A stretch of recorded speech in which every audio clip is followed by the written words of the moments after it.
चलते हैं mental math कक्षा 9 के अगले प्रश्न पर। मैं हूं हरी सर और आप देख रहे हैं मेरा YouTube channel maths with Hari sir special Hindi medium के बच्चों के लिए।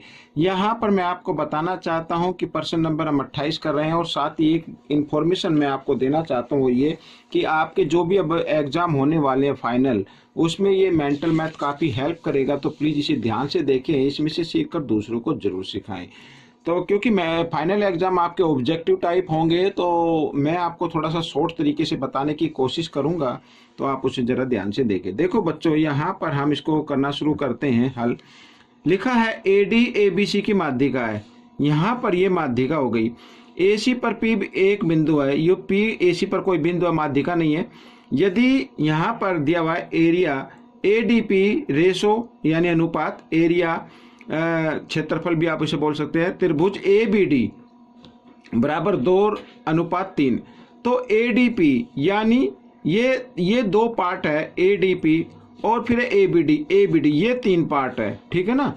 तो हमें जो फाइंड आउट करना है, जो हमें ज्ञात करना है, वो है कि एरिया त्रिभुज PDC ये वाला, और अनुपात त्रिभुज क्षेत्रफल त्रिभुज ABC यानी पूरे का। ठीक है, आइए करना शुरू करते हैं। देखो सबसे पहले बच्चों, यहाँ पर त्रिभुज AD में, ठीक है, त्रिभुज AD नहीं, ABC में त्रिभुज, यहाँ पर मैं दोबारा लिख लेता हूँ, त्रिभुज ABC में, ठीक है, AD एक माध्यिका है, ये लिख लेते हैं, AD एक माध्यिका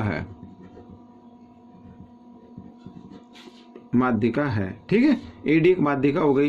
तो इसका मतलब माध्यिका क्या होती है बच्चों, उस त्रिभुज को दो समान क्षेत्रफल वाले त्रिभुज में बांट देती है।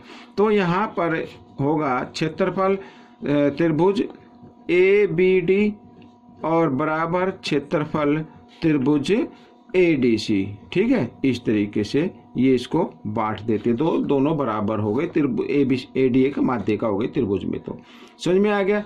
तो यहाँ पर ABD और ADC का हमने ये निकाल लिया है। अगर ये यहाँ पर तीन पार्ट है, तो ये भी क्या होगा, तीन पार्ट ही हो जाएगा ABD वाला, ठीक है। अब सबसे पहले देखो, यहाँ पर दिया हुआ है क्या, त्रिभुज, मैं लिख लेता हूँ, त्रिभुज ADC में दो त्रिभुज लगते हैं। एक तो लगता है यहाँ पर, क्षेत्रफल भी साथ साथ लिख लेते हैं, क्षेत्रफल ADP और जमा, यहाँ पर मैं लिख देता हूँ ADP जमा क्षेत्रफल त्रिभुज, यहाँ पर इसका नाम देंगे PDC, इस तरीके से, ठीक है, ये लगते हैं। तो बच्चों यहाँ पर ADC, देखो ADC है आपका तीन पार्ट, तो जिसमें ADP मैं यहाँ पर लगा देता हूँ इस तरीके से, ठीक है। तो ADP यहाँ पर आ गया बच्चों दो पार्ट, और क्षेत्रफल हमें ज्ञात करना है PDC।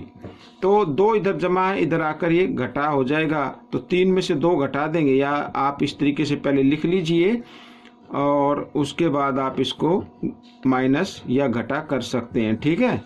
अब तीन में से दो गया एक, तो यहाँ पर क्षेत्रफल त्रिभुज PDC आ गया कि वो एक भाग हो गया, ये वाला एक भाग हो गया, ठीक है। अब हमें जो ज्ञात करना है वो करना है बच्चों, देखो यहाँ पर क्षेत्रफल जो पूछा है, क्षेत्रफल त्रिभुज PDC और अनुपात क्षेत्रफल यहाँ पर त्रिभुज ABC, ठीक है, ये ज्ञात करना है। तो यहाँ पर बच्चों मैं लिख लेता हूँ, या अब ABC में तो दो लगते हैं ना, या क्षेत्रफल त्रिभुज, एक तो लगता है ABD और जमा दूसरा लगता है त्रिभुज ADC, ठीक है, ADC इस तरीके से। तो बच्चों यहाँ पर PDC का तो एक भाग आ गया, ये अनुपात हो गया, और ABD तो तीन है, और जमा ADC भी क्या है, यहाँ पर हम निकाल चुके हैं, तो ये भी बराबर है, तो ये भी तीन आएगा।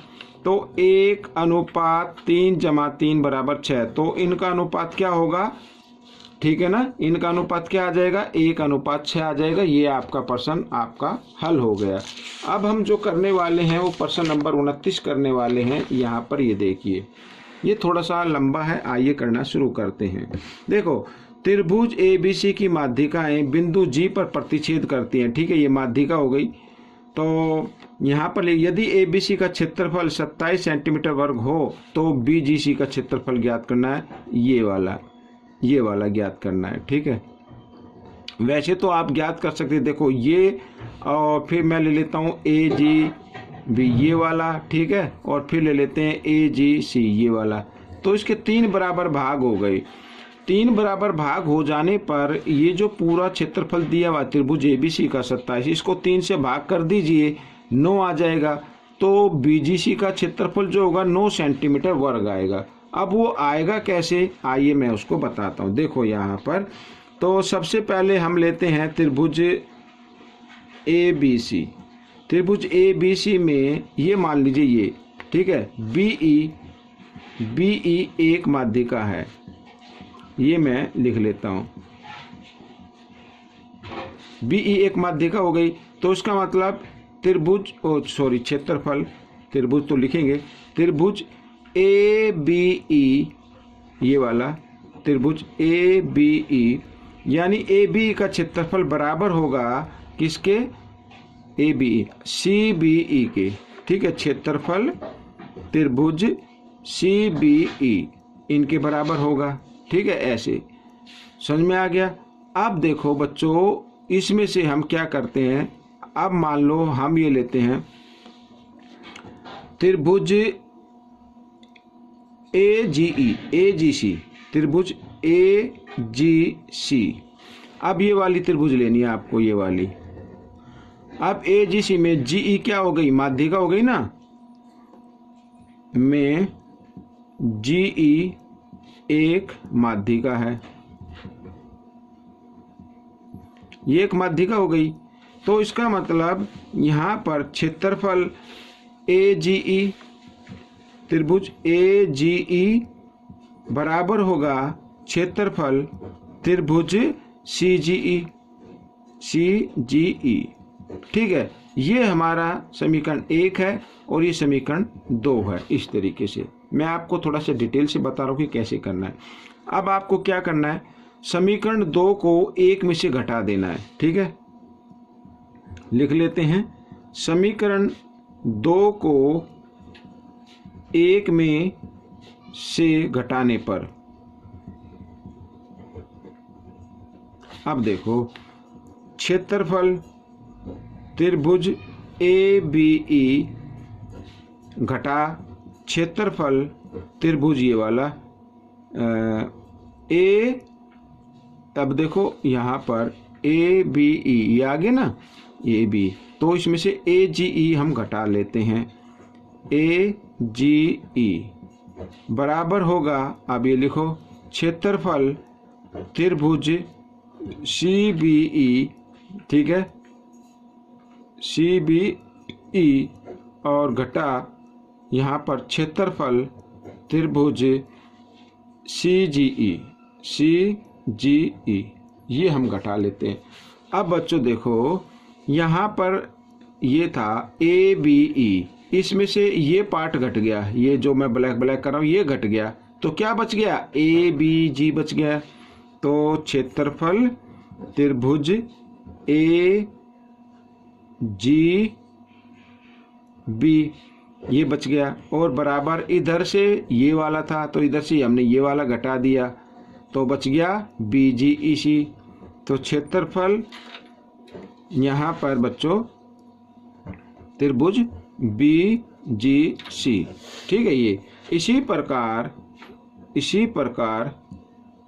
देखो, इसी प्रकार आप मान लीजिए आप ये वाली त्रिभुज लेते हैं, या ये माध्यिका लेते हैं, या ये वाली माध्यिका लेते हैं, कोई सी भी आप ले लीजिए।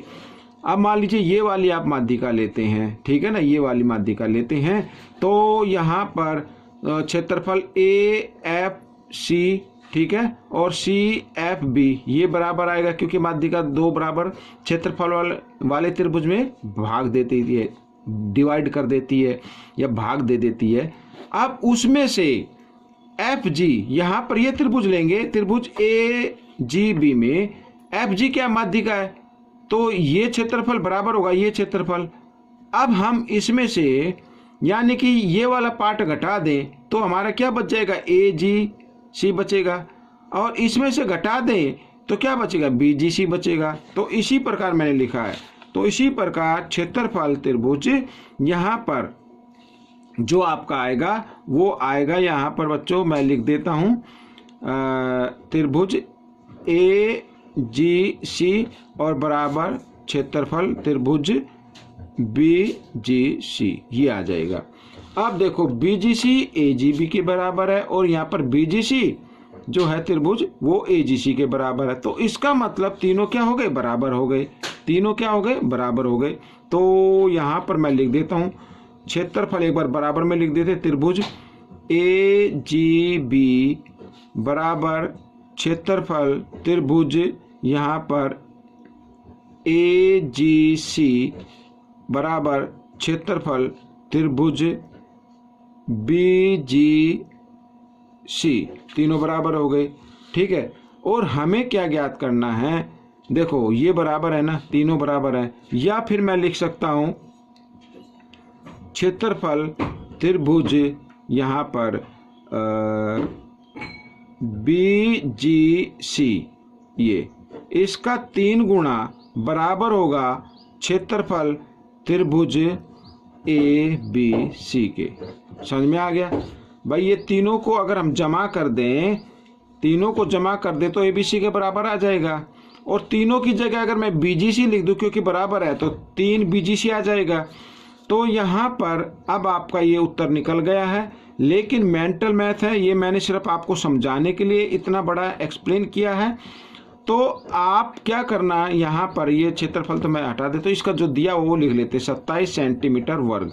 तो आपको करना क्या है, आपको माइंड में कर लेना और माइंड में करके तुरंत इसका आंसर निकाल सकते हैं। तो यहाँ पर 3 गुणा में इधर आकर ये भाग में आ गया, तो 3 से हमने इसको भाग दिया, 3 27, तो 9 सेंटीमीटर वर्ग आ गया। देखो हल करके मैंने इसलिए दिखाया ताकि आपको पता लगे कि कैसे आने वाला है। अब माइंड में आपको अगर ये क्वेश्चन आता तो बिल्कुल सेम ऐसे ही आएगा, तो आप उसको कर सकते हैं। ठीक है, तो ये 2 क्वेश्चन हल हो गए हैं। आपको कैसे लगे मुझे ज़रूर बताएं और इसमें से सीखकर दूसरों को ज़रूर सिखाना है। मिलते अगले भाग में, तब तक आप इसकी प्रैक्टिस करते रहिए और मेरी वीडियो देखने के लिए धन्यवाद।